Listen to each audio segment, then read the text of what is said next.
मैं श्वेता मैम आज आपके सामने नए सब्जेक्ट के साथ आई हूँ और वो सब्जेक्ट है इतिहास, हिस्ट्री। अब आधे बच्चे तो सोच रहे होंगे क्या पकाऊ सब्जेक्ट लेकर मैम आ गई हैं, और आधे बच्चे बोल रहे होंगे मैम अब मुझे नींद आ रही है, मैं जा रही हूँ सोने। लेकिन ऐसा नहीं है बच्चों। अगर हम इतिहास स्टोरी की तरह पढ़ेंगे तो इतिहास हम लोगों को रोचक लगेगा। अब ये मेरा खुद का पर्सनल ओपिनियन है, क्योंकि मैं भी आप लोगों की ही तरह थी। बहुत बोरियत लगता था हिस्ट्री पढ़ने में, लेकिन जब से मैं हिस्ट्री को स्टोरी की तरह पढ़ना शुरू की, यकीन मानो मैं हिस्ट्री की फैन हो गई हूँ। और जब मेरे द्वारा आप हिस्ट्री पढ़िएगा तो आप भी हिस्ट्री के फैन हो जाइएगा। तो बच्चों, मैं ज़्यादा टाइम नहीं लेती हूँ और मैं चलती हूँ अपने न्यू चैप्टर के पास, जो एनसीईआरटी बुक का हमारा अतीत भाग 1 का फर्स्ट चैप्टर है, क्या, कब, कहाँ और कैसे। अब इस चैप्टर में हमें कौन कौन सी मुख्य बातें सीखने को मिलेंगी, हम ये देख लेते हैं। पहला, इतिहास क्या है। दूसरा, अतीत के बारे में हम क्या जानते हैं। तीसरा, लोग कहाँ रहते थे। चौथा, इतिहास जानने के स्रोत। और पांचवा, तारीख का मतलब क्या होता है। हमारा सबसे पहला टॉपिक है इतिहास क्या है। क्या होता है इतिहास। हमने जो कल समय व्यतीत किया, बस वही इतिहास होता है। मानव के बीते हुए हर उस पन्ने की कहानी इतिहास कहलाती है। जो मानव का बदलता स्वरूप है, जहां से हमने स्टार्ट किया था, मतलब कि हमारे आदि मानव समाज से लेकर आधुनिक मानव समाज तक के बीच के चरण को इतिहास कहा जाता है। आज हम जहां हैं, आने में हमें बहुत सी बातों का, बहुत सी सिचुएशन का सामना करना पड़ा बच्चों। यही सिचुएशन इतिहास कहलाता है, यानी कि अतीत को जानना ही हमारा इतिहास है। अब इतिहास से हम क्या क्या जानते हैं, क्या क्या सीखते हैं। लोग कहाँ रहते थे, राजा रानियों का जीवन कैसा था, साम्राज्य कैसे थे, राज्य कैसे थे, वहां के लोग क्या खाते होंगे, क्या पहनते होंगे, कहाँ रहते होंगे, कैसा समाज होगा, कैसा व्यवसाय होगा, क्या वो लोग कृषक थे, क्या वो किसान थे, क्या वो कृषि करना चाहते थे, क्या उनका जन्म ही हुआ और वो समझ गए कृषि क्या होती है, या वो शिकारी बने, फिर संग्राहक बने, फिर किसान बने। इस तरह के सारी जानकारियों को जानने के लिए आपको वीडियो को अंत तक देखना बहुत जरूरी है। Now we are going to the our topic, इतिहास क्या है। जैसा कि मैंने आपको बताया, इतिहास हर पल जो हम लोग बीतते जा रहे हैं, हर पल जो हम लोग बिताते जा रहे हैं, वो सब इतिहास है। हमने कल क्या किया था, कल क्या हुआ देश में, इन सारी बातों की जानकारी हमें कहाँ से मिलती है। टीवी है, रेडियो है, आज तो मास कम्युनिकेशन भी आ चुका है, हमें पल भर की जानकारियां तुरंत मिल जाती है। पर आदि समाज में, आदि काल में ये सारी सुविधाएं तो नहीं थी। हमें कैसे जानकारियां मिलेगी, वहां की क्या स्रोत होंगे, किन स्रोतों से हमें जानकारियां मिलेगी, कहाँ से ये जानकारियां आई। तो इन सारी बातों को जानने के लिए ये चैप्टर क्या, कब, कहाँ और कैसे आपकी बहुत मदद करेगा। सबसे पहले हम ये जानते हैं कि मानव जाति की शुरुआत हुई कहाँ से। इतिहास के तत्वों से हमें ये जानकारी मिलती है कि मानव जाति की शुरुआत, मानव जाति की बस्तियां सबसे पहले नदियों के किनारे बसना शुरू हुई।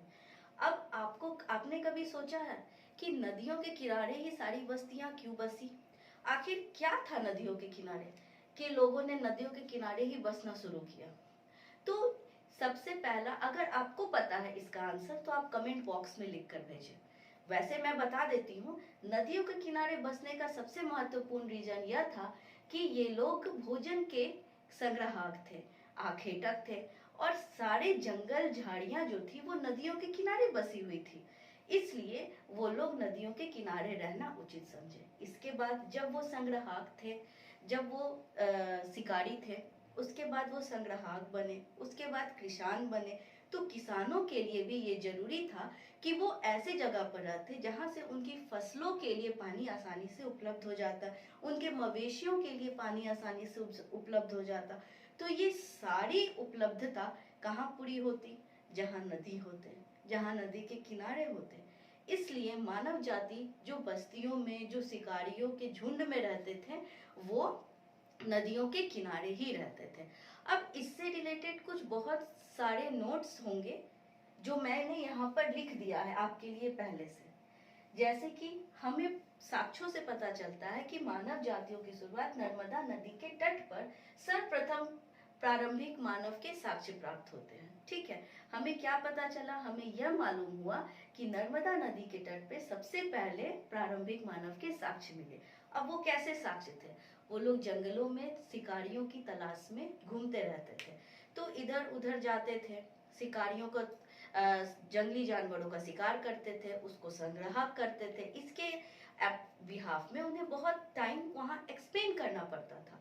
तो इस तरह से जब वहां पर उत्खनन हुआ, जब लोग वहां गए, तो पता चला कि सबसे पहले नर्मदा घाटी के तट पर प्रारंभिक मानव के साक्ष्य मिले। दूसरा हम देखते हैं कि उत्तर पश्चिम में स्थित सुलेमान और गिरधर पहाड़ियों के बीच में सबसे पहले हमें पता चला कि गेहूं और जौ का उत्पादन हुआ था, प्रोडक्शन हुआ था। यानी कि आज से लगभग 8000 वर्ष पहले लोग गेहूं और जौ उत्पादन करना जान चुके थे। उन्हें ये पता था कि वो किस तरह से खेती की शुरुआत कर सकते हैं। इसके अलावा वो गाय, बैल, भैंस, बकरी, सारे चीज पालतू जानवरों को पालना भी शुरू कर चुके थे। उसके बाद उत्खननकर्ताओं को तीसरी जानकारी ये मिली कि उत्तर पूर्व के गारो पहाड़ियों और मध्य भारत के विंध्य पहाड़ियों में सबसे पहले चावल उगाया गया था। सोचो गाइस, जो चावल आज हम लोग खाते हैं वो आज से लगभग 4200 वर्ष पूर्व उत्तर पूर्व गारो पहाड़ियों और मध्य भारत के विंध्य पहाड़ियों के बीच में पाया गया था।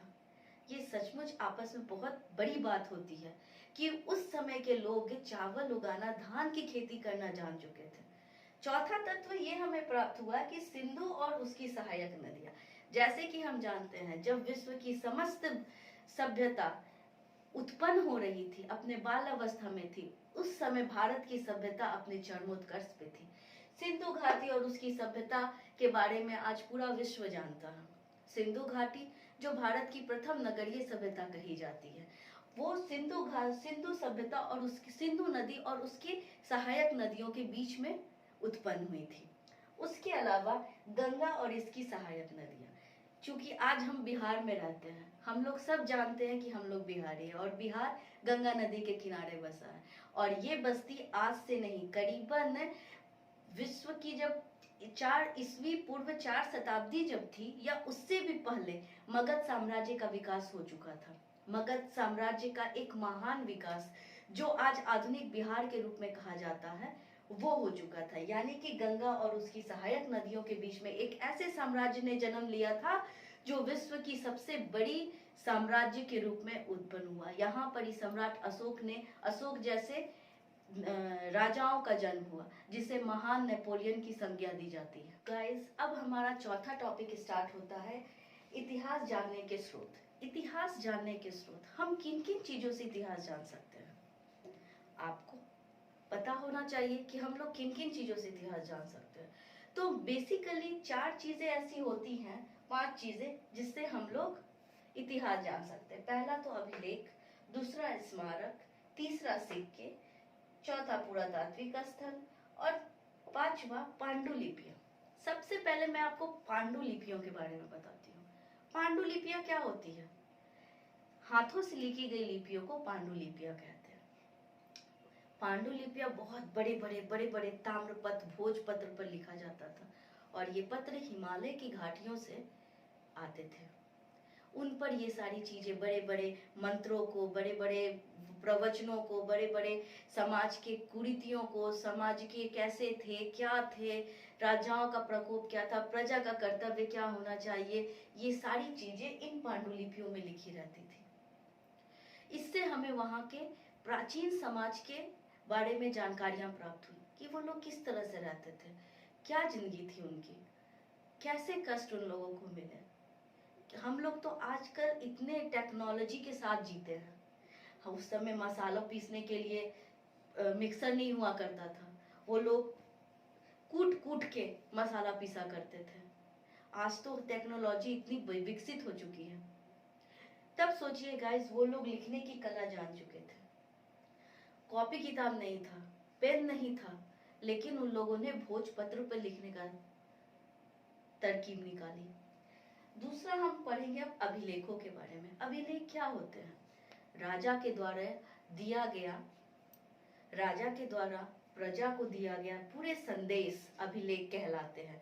हमें किस तरह का साम्राज्य चाहिए, हमारे प्रजा का क्या कर्तव्य होना चाहिए, एक राजा का क्या कर्तव्य होना चाहिए, प्रजा को किस तरह का व्यवहार करना चाहिए, हमारा क्या कर्तव्य होना चाहिए। जैसा कि आज हमारा संविधान है, उसी तरह का उस समय का अभिलेख होता था, जो प्रजा को बताता था राजा ने क्या क्या कर रखा है आपके लिए, क्या कर रहे हैं, क्या करने जा रही है, क्या नीतियां हैं, क्या योजनाएं हैं। ये सारी जानकारी हमें अभिलेखों से प्राप्त होती थी। स्मारक, स्मारक के तौर पर आज हम लोग बहुत सारे स्मारक देखते हैं, जैसे कि लाल किला, कुतुब मीनार, ताजमहल। ये सारे स्मारक के रूप होते हैं जो प्राचीन काल की कला शैलियों के बारे में हमें बताते हैं। इसे स्मारक कहा जाता है। ये भी इतिहास जानने के स्रोतों में आते हैं। इसके बाद पुरातन स्थल, जहाँ खुदाई होती है, उत्खनन हो रहा है, वहां पर लोग जाते हैं। आखिर कैसे पता चला कि सिंधु घाटी की सभ्यता हमारे देश की सबसे विकसित सभ्यता थी, जहाँ विश्व की सभ्यता अपनी जन्म पा रही थी, जहाँ पनप रही थी, वहां पर हमारी नगरीय सभ्यता पूरे विश्व में झंडा गाड़ी हुई थी। हमें कैसे पता चला? क्योंकि पुरातत्व स्थल पर जाकर पुरातत्वविदियों ने उसकी जानकारी दी। अर्थात जो पुरातत्व स्थल पर जाते हैं, उत्खनन करवाते हैं, उन्हें पुरातत्वविदि कहते हैं। तो गाइस चलिए, अब मुझे अचानक से एक और बात याद आई, चलो मैं ये भी आप लोगों के साथ शेयर कर देती हूँ। हमारे देश को कई नामों से जाना जाता है। आपको पता है हमारे देशों को कई नामों से जाना जाता है, जैसे कि आर्यव्रत, जम्बूद्वीप, भारत वर्ष, हिंदुस्तान, इंडिया, रीवा इत्यादि। आपने कभी सोचा ये सारी नामें उनको कैसे मिली? क्या हुआ था? आखिर भारतवर्ष, इंडिया, आर्यव्रत किस तरह से उन लोगों को बोला जाता है? तो चलिए ये जानकारी भी मैं आपको दे देती हूँ। इंडिया शब्द बोलने के पीछे सबसे पहले ईरान और ग्रीस वालों का हाथ था। वो लोग आए इंडस वैली सिविलाइजेशन के बाद। वहां पर इंडस रिवर थी, तो उन लोगों ने इंडिका ये सारे नामों से उसको पुकारना शुरू किया और वहां के लोग को इंडिया कहने लगे। तो इस तरह के वहां के अगल बगल का जितना भी एरिया था, जो आज पाकिस्तान के भी हिस्से में आता है, मैं आपको एक ड्राइंग बनाकर दिखा देती हूँ।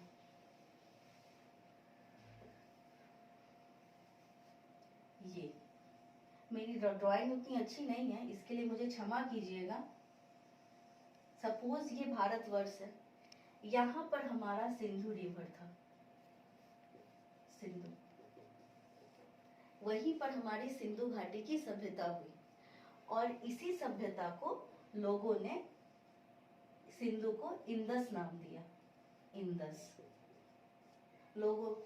लोगों ने इसे इंडस नाम दिया और इसी इंडस से ये इंडिया बन गया। यानी कि उस समय पूरे इंडिया का नाम इंडिया नहीं था, यहाँ पर इतने जो समुदाय के लोग जो रहते थे उन्हें इंडिया कहा गया और बाद में यही इंडिया पूरे भारतवर्ष का नाम हो गया। अब हम आपको बताते हैं कि हिंदुस्तान का नाम भारतवर्ष कैसे पड़ा। तो हमारा सबसे पुराना वेद कौन है? ऋग्वेद, है ना। तो ऋग्वेद में सम्राट महान भरत का जिक्र किया गया है, जो एक महान राजा थे। उन्हीं राजा के नाम पर हमारे भारतवर्ष का नाम दिया गया, भारतवर्ष।